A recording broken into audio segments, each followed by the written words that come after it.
Welcome to Canada's most irreverent talk show. This is the Andrew Lawton Show, brought to you by True North.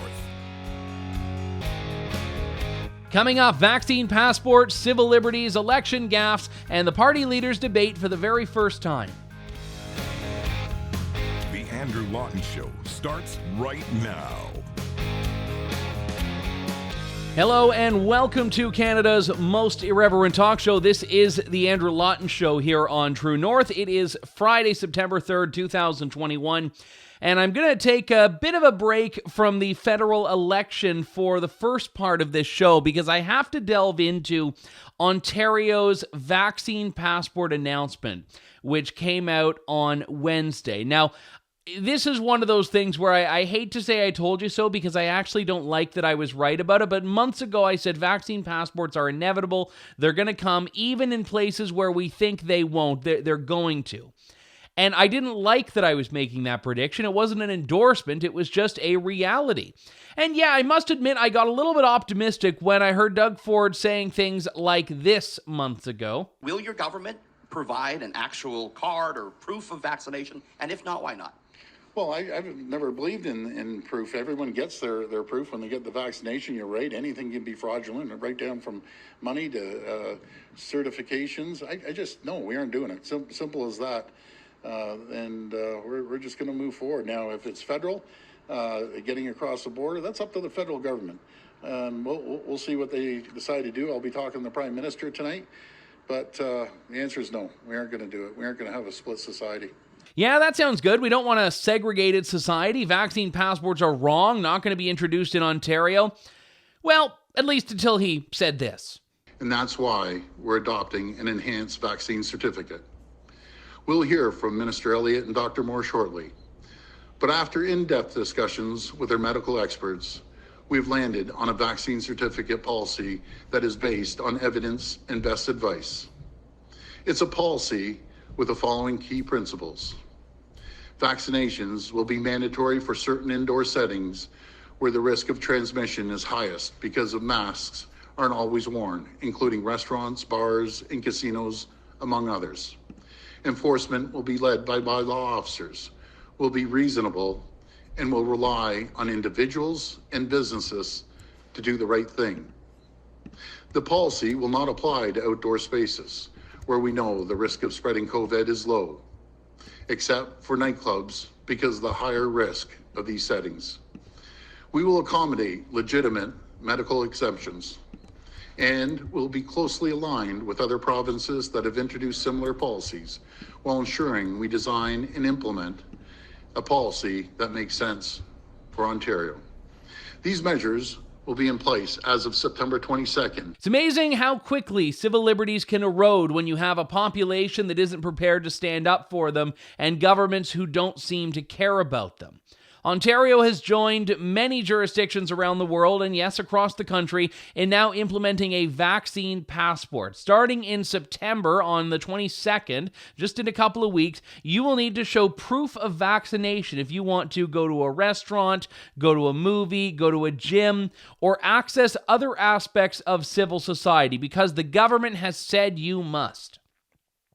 Now, not only does this mean that people who are not vaccinated are unable to access these parts of civil society, like something as simple as going to a restaurant, but it also means that businesses are forced to ask this. You're forced to not just be vaccinated if you want to do these things, but disclose this by talking about it, by showing evidence to some restaurant host or hostess or the person working the front counter of your gym.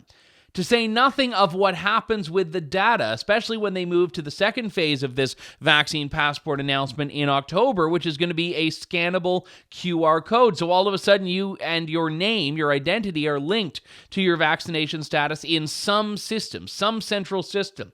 And you don't have to be a conspiracy theorist to not like that, to find it's a little bit creepy when businesses and organizations and the government are tracking your data in this way.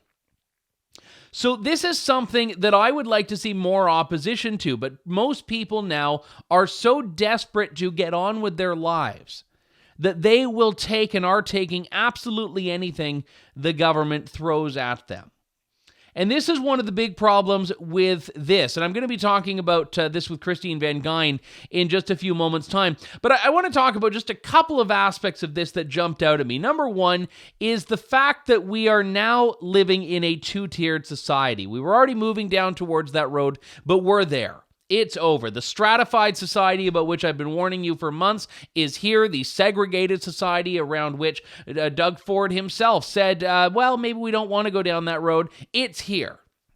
I'm fully vaccinated, and just as I respect your choice to, for whatever reason, not get vaccinated, this is my choice, and we should all be happy enough just respecting other people's decisions and moving on. Those who want this aspect of protection, this element of protection, get it. Those who don't feel it's necessary have that right.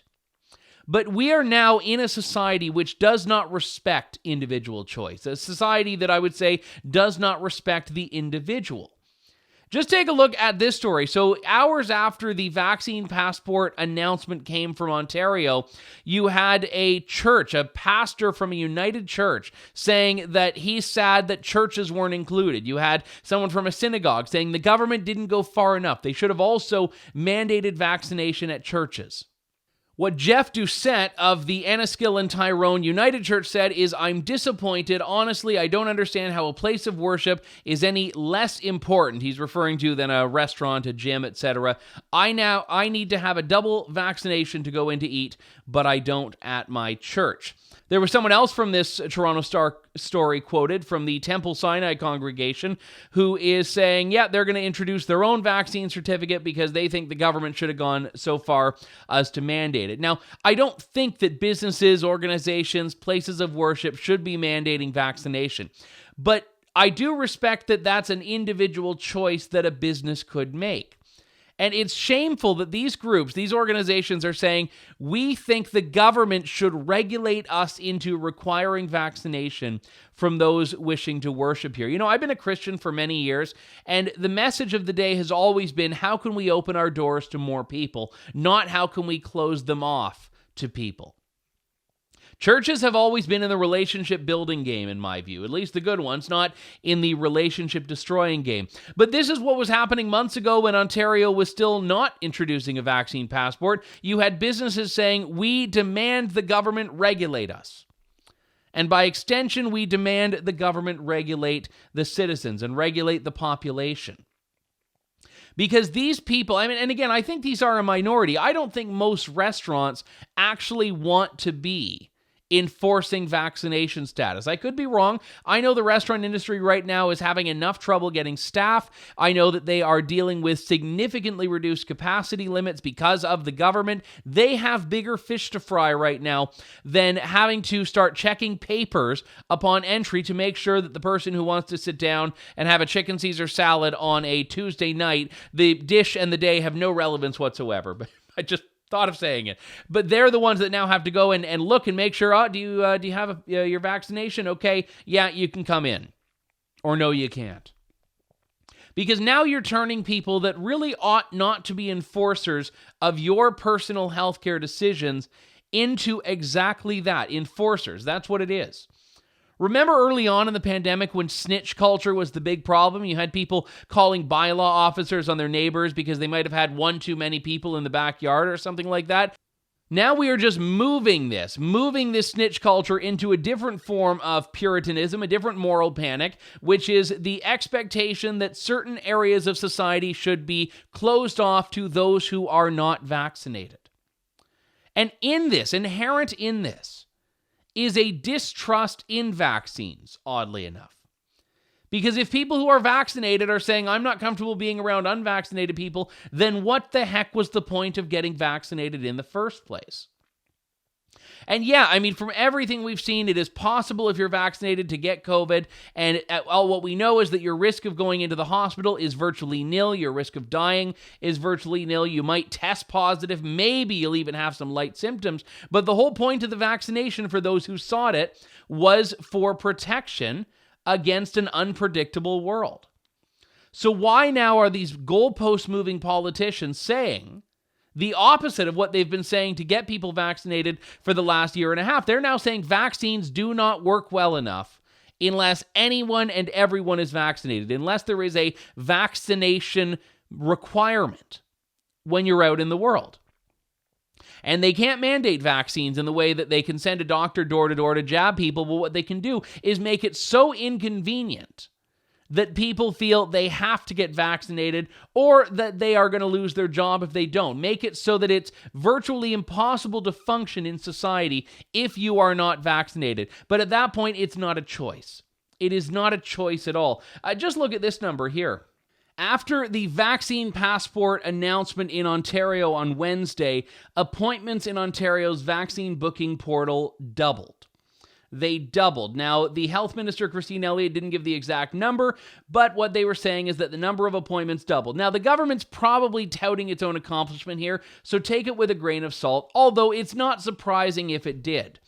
Because one of the big things we've seen here is that there is this tendency to lump anyone who's not vaccinated in this category of being an anti-vaxxer. This is the way they are maligned by the media and by politicians. Justin Trudeau was talking about them in very harsh terms on the campaign trail the other day.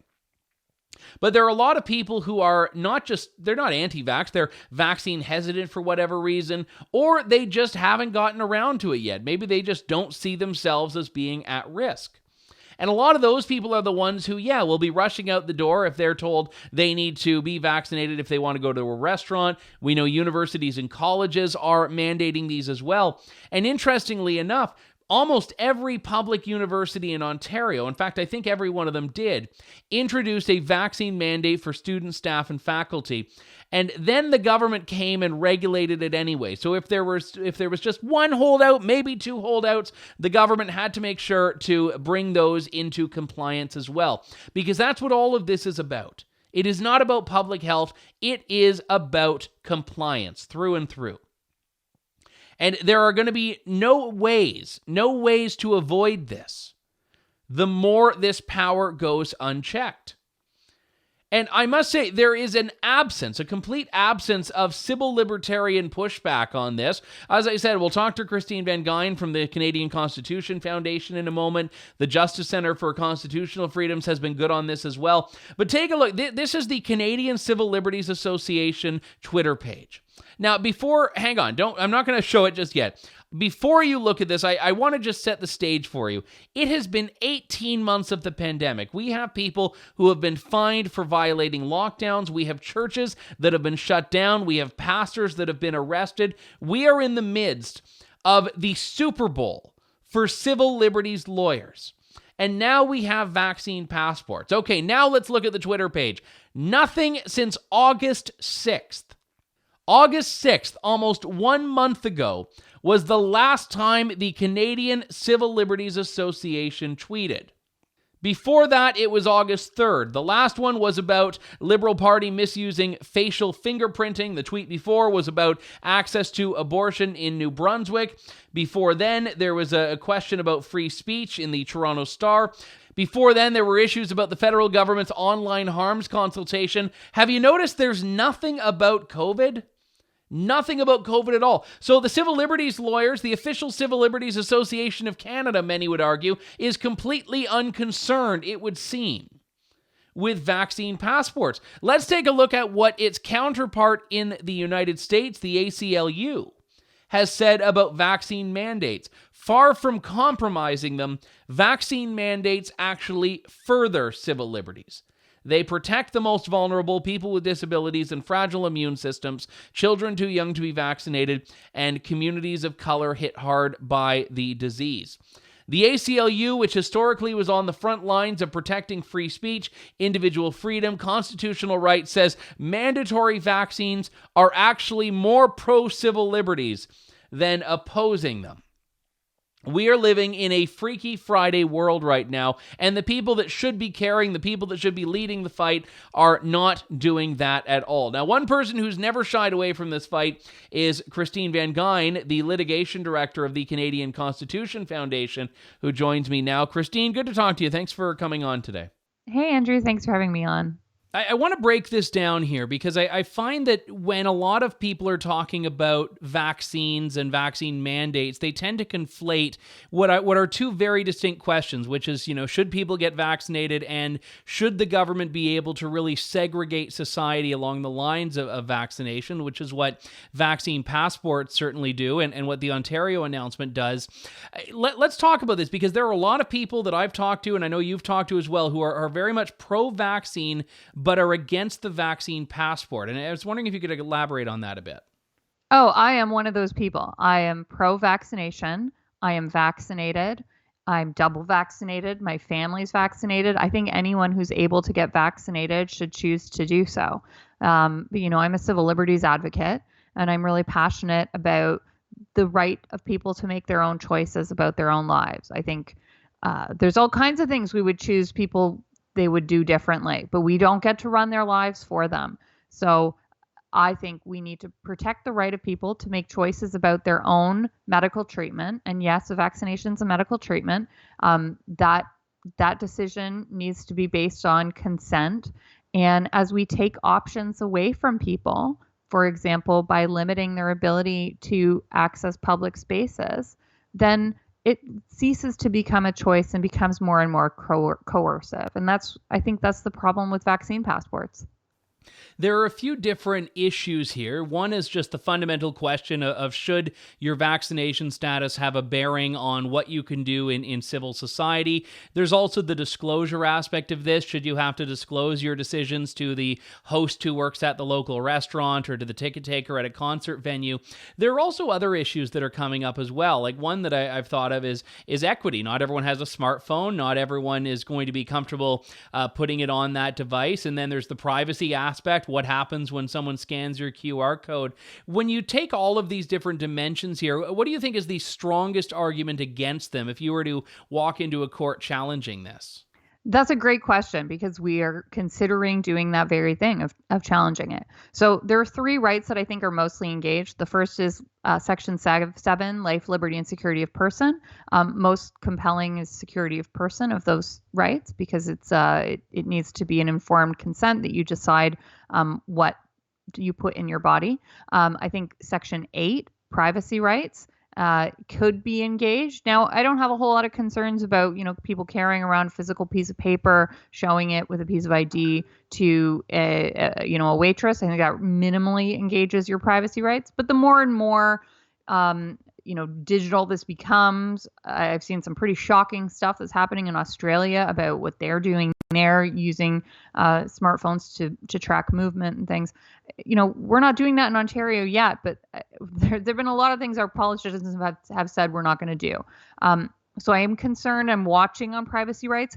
The strongest to me is Section 15 equality rights, specifically in Manitoba and British Columbia, where the vaccine passports do not have any exemptions for people who can't get vaccinated for medical reasons. Premier Ford has said, if you can't get vaccinated for a medical reason, you can be exempt from the vaccine passport program. We don't have the details of what that's going to look like yet, but on its face, that's less discriminatory than the Manitoba and British Columbia policies that do not include any exemptions, including for people who have had a first dose of the vaccine and had a serious adverse reaction. Those people, you're kind of out of luck.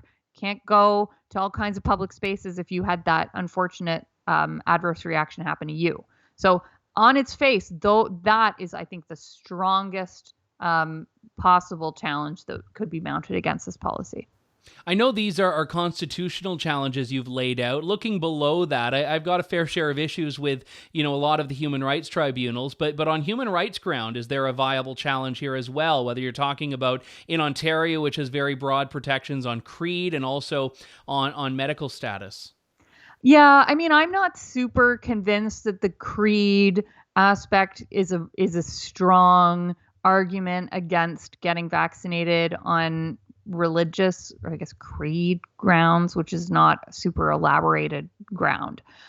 Belief is protected in the charter as well. It's not. It has not been well considered by the courts. So I also think that the religious reasons not to get vaccinated are very few. You have to prove a lot to show that you have a real, genuine religious reason why you can't get vaccinated. You need to show sincere belief. You need to show, that you're living your life in this particular way. And I think that's hard to show. And remember, your rights, your religious rights, any rights, almost a number of your rights under the Charter can be limited under Section 1. So your religious freedom can be limited. I think that is maybe just a harder case to make out constitutionally than the equality rights for people who are pro-vaccine and they have experienced some sort of disability. So imagine a person who developed, there can be rare, but they happen, neurological reactions to the vaccine, and they go for physical therapy in a gym. They can't get the second dose of their vaccine, but they can't enter the gym where they get their physical therapy. That is so discriminatory in my mind. I think that is a really clear case. I'm actually speaking to someone later today who is in a situation like that. I think that's a very good example. And I know in the lockdowns, there was a challenge along very similar grounds, people whose physical wellness depends on being able to work out in a gym. You mentioned Section 1 of the Charter. We've seen that used in a number of COVID-related court challenges. Most recently, I think, hotel quarantine, or they might have been a few beyond that as well. And it seems like courts have taken a very liberal application in saying that, with a pandemic, all bets are off.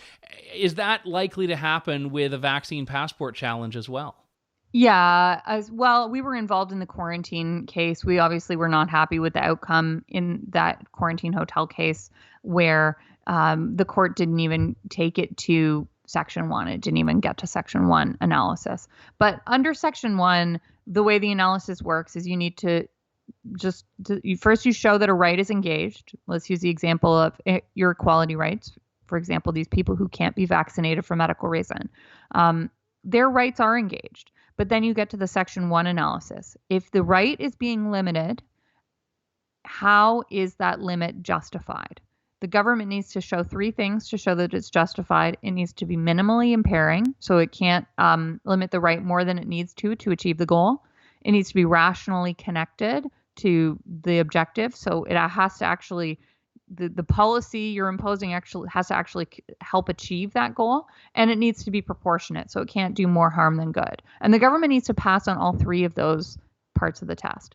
And I think when you look at the failure to create medical exemptions in particular for people who can't get vaccinated, we know it's not minimally impairing because Ontario is creating medical exemptions. If Ontario thinks it's necessary and possible to achieve that goal, with the goal of reducing, the spread of COVID in these indoor settings, while still having medical exemptions, if Ontario can do it, why can't Manitoba and British Columbia? I think that absolutely fails in the Charter 1 scrutiny, and that's why that's one of the cases we're looking at doing.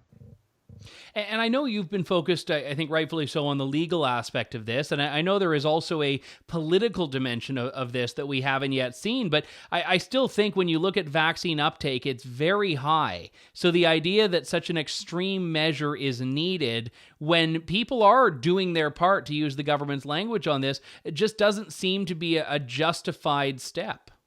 Yeah, we have a huge voluntary uptake of vaccination in this country and in this province as well, in Ontario. That's great. That's wonderful. I think people should go and get vaccinated. I think the government should make vaccination easy, convenient. They should educate people about the reason vaccination is a good idea. And the fact that so many people have chosen to do that, I think actually undermines the case for vaccine passports. If so much of the population is vaccinated, what is the rationale for restricting access to civil society for a very small number of people who have made a different choice than we made? It's not going to amount to, overwhelming the hospitals unless the government can prove to us, and the onus is on them, that it's going to overwhelm the hospitals to have this small number of unvaccinated people going into, an art gallery. Then they don't pass the test on Section 1 of the Charter. they need to show that there's an actual connection here between the policy and the outcome they're trying to achieve. And not that I want to push the government to go further with this, but I do find it interesting that employees of establishments where patrons have to be fully vaccinated to go in are not required to be fully vaccinated. So that raises the question of, wait, if the whole point is the only way to beat the pandemic is to ensure that any restaurant is only open to vaccinated people, well, why are employees in a different category? Hey, I mean, this is not the first time the government has done something that has a rationality problem, right? The fact that it applies to guests and not staff undermines the rationale. As many people have pointed out, servers are not obligated to get vaccinated at restaurants, but guests are. Even though we know that the outbreaks, at least anecdotally, they seem to be occurring more frequently among staff than between guests at different tables. So I think that it undermines the government's own rationale. And look, I understand why the government is not mandating servers at restaurants to get vaccinated. I think it creates some practical problems, both with the law, but more with the businesses themselves. These are businesses that have been shut down for a long time, and they're having a lot of trouble retaining staff to begin with. Yeah. If you tell a restaurant you have to make sure your staff are all vaccinated, I think the concern is that a lot of restaurants are going to have to close again because of this. So I think that's actually part of the government's decision-making process. But I do agree it undermines the rationality of the vaccine passport policy. We will certainly follow what you decide to do over there at CCF. Christine Van Geyn, Litigation Director for the Canadian Constitution Foundation. Thanks so much, Christine. Thanks so much, Andrew. That was Christine Van Geyn, Litigation Director for the Canadian Constitution Foundation. Before I move on here, I want to talk about this story, which is absolutely shameful, and it's distinct from vaccine passports in the sense that all of these other stories have been about the regulations in Ontario. But I want to talk about it because it's coming from the same place. And this is a very dark place. There is a woman who is in need of a transplant. In need of a lung transplant, without which she will die. She's at a University of Alberta hospital. Her name is Annette Lewis. She has idiopathic pulmonary fibrosis, which is terminal and affects both of her lungs. She's been waiting for a transplant for over a year, according to the Justice Center for Constitutional Freedoms, and her lung capacity was at 40% just over 2 months ago. So make no mistake, she is going to die if she does not get the transplant. Now the hospital is telling her that she will not get this transplant at all unless she gets the COVID vaccine.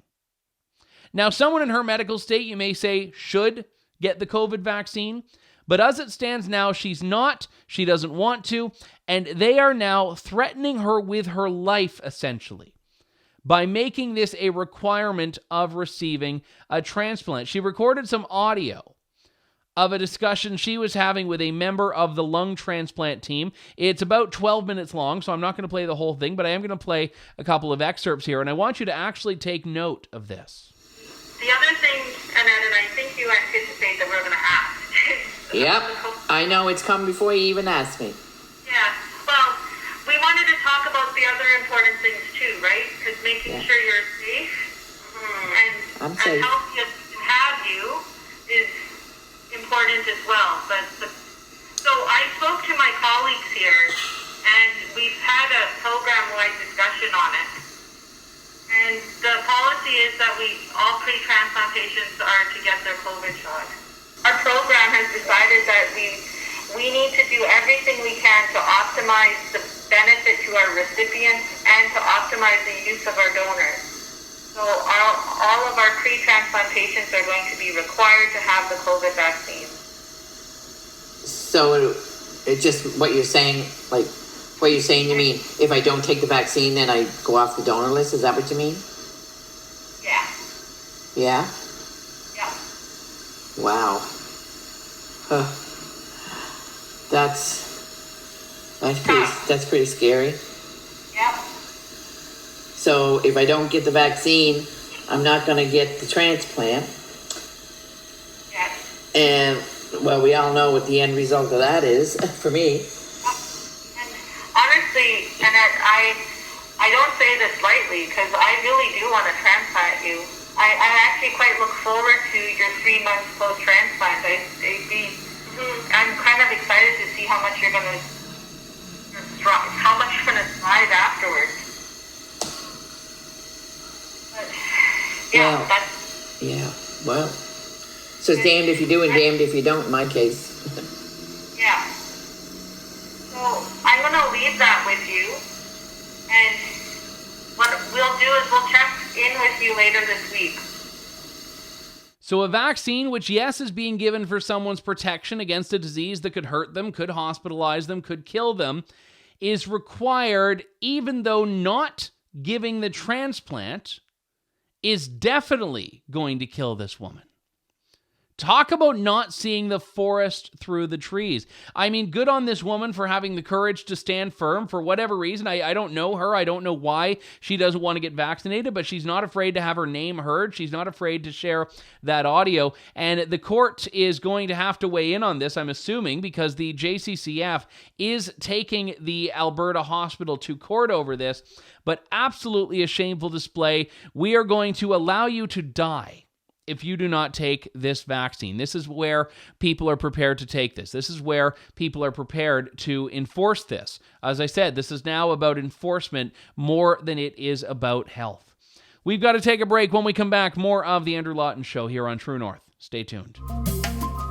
You're tuned in to The Andrew Lawton Show.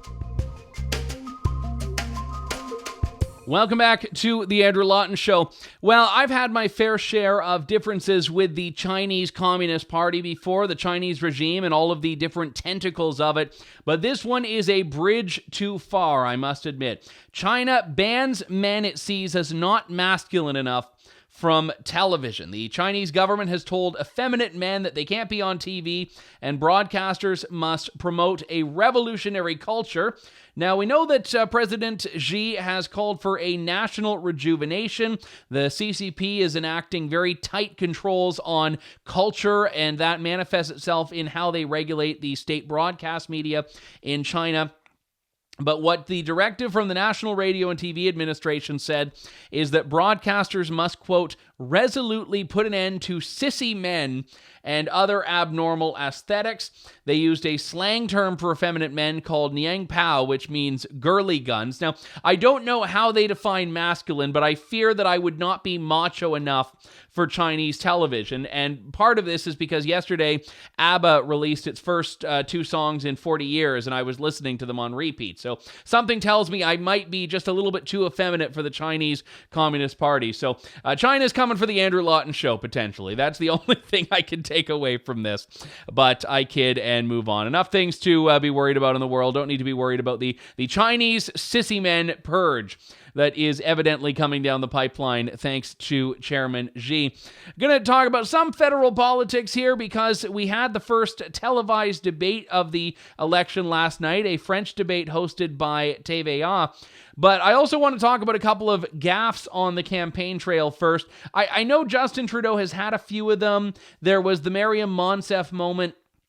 But I think Anna May Paul, the leader of the embattled Green Party, or should I say the embattled leader of the embattled Green Party, accidentally endorsing the Liberal climate plan is the winning gaffe so far. Here's what she said. I'll tell the people of Canada that if you want a real plan, one that is going to grow our economy, that is going to put us at the front of the competitive green economy of the future, help us to join the green rush, then the only option in this election for you is the Liberals. And you can count on us to work cooperatively and collaboratively with every party on that. It's always good when you hear the Green leader saying the only option in this election for you is the Liberals. Now, I think this went a little bit widespread on Twitter, and she had to do a cleanup video, which she tried to say, no, it's actually the Green Party you want to vote for, not the Liberals, I promise. She had a little bit of a self-deprecating tone about it, which was kind of nice to see. Here was her follow-up to it. Hi, everyone. Well, it was bound to happen. You know, you do one press conference too many without having had your lunch, and there you go, saying things that definitely are good for a meme. So what I meant to say is that if you want real action on the climate, if you want the real possibility of the strong green economy of the future, if you want Canada to join the green rush that's going on globally, then there's one option and one option only, and that is the Greens. Yeah, there we go. I was worried at the end she would plug the Liberals again, but no. Freudian slip, perhaps not. She seems to be a genuinely decent person whose party is absolutely screwing her over. Her leadership is going to be very short-lived because she's not even going to win her own seat. Her entire party apparatus is against her. If I were her, I would have just said, you know what, screw you guys months ago. But she is plugging away, and this was one that certainly drew a bit of attention. In fact, actually, maybe it was intentional, because I think this is like the first time the media has actually covered Annamie Paul, who wasn't invited even to the TVA debate. And also, I got to talk about this. Jagmeet Singh, the NDP leader, was taking a page out of Justin Trudeau's book and handing out poutine. Now, poutine is a Canadian delicacy. He did a bit of a Singh-esque twist on it by serving Punjabi poutine, but in true NDP fashion, nothing quite works. The poutine truck broke down on the way to the announcement and lost a wheel. Now, these are the people that think they can manage universal pharmacare, but they can't drive a poutine truck from one point to another without losing a wheel. Eventually, the poutine truck showed up, and Jagmeet Singh was there to plug away his Punjabi poutine. I don't know what was on it, but I'm sure it was absolutely delicious. Then he later went to the debate stage in Montreal for TVA. I won't play clips from it just because I know there's a bit of a language barrier there for a lot of people, but it was an interesting debate nonetheless. One of the standout lines was Justin Trudeau threatening another election in 18 months if he doesn't get a majority government. Now, this kind of affirms what a lot of people were saying about this election call in the first place, which was that it's only there to serve Justin Trudeau's political interests. He only wants a majority and nothing else. But now he's already saying we need unchecked power. The Liberals need unchecked power, or we're going to be voting in 18 months. And if people are already not too thrilled to be voting now, holding over the possibility of another election in a year and a half, likely not going to win anyone over. And I have to wonder if Justin Trudeau knew that wasn't quite working, because he was also pulling out all the other stops at the debate, doing what the Liberals have been doing for the last couple of weeks since the campaign started, throwing at the Conservatives all of the tricks. Oh, they're climate deniers. Oh, they're going to bring you back guns and all of that. The Liberals Justin Trudeau went very harshly on Aaron O'Toole over firearms. And Aaron O'Toole, I will say I was very impressed with how he handled it. He knows the file. He just said, well, no, listen, you talk about assault rifles. Assault rifles have been banned in Canada for more than 40 years. And I do hope, and again, perhaps I'm optimistic. We did that documentary earlier this year, Assaulted, Justin Trudeau's War on Gun Owners, in which we tried to demystify firearms for people who don't know about them, who haven't been exposed to them. And I hope that people will actually listen to this, because when Justin Trudeau says the Conservatives want to bring assault rifles back, and Aaron O'Toole quite calmly says, well, no, we aren't changing anything because assault rifles are already illegal, I hope Canadians will take that and understand it and perhaps look into it a bit more. Because the reason that firearms have been able to become such a powerful topic for the Liberals, especially in Quebec, which has the history of the École Polytechnique massacre of 89, is because the emotions allow them to suspend facts, suspend honesty, and have people buy into this myth about guns that doesn't align with the reality of them, of what they are, of how to get them, of how tightly controlled they are, and of what the difference between the different types of firearms is.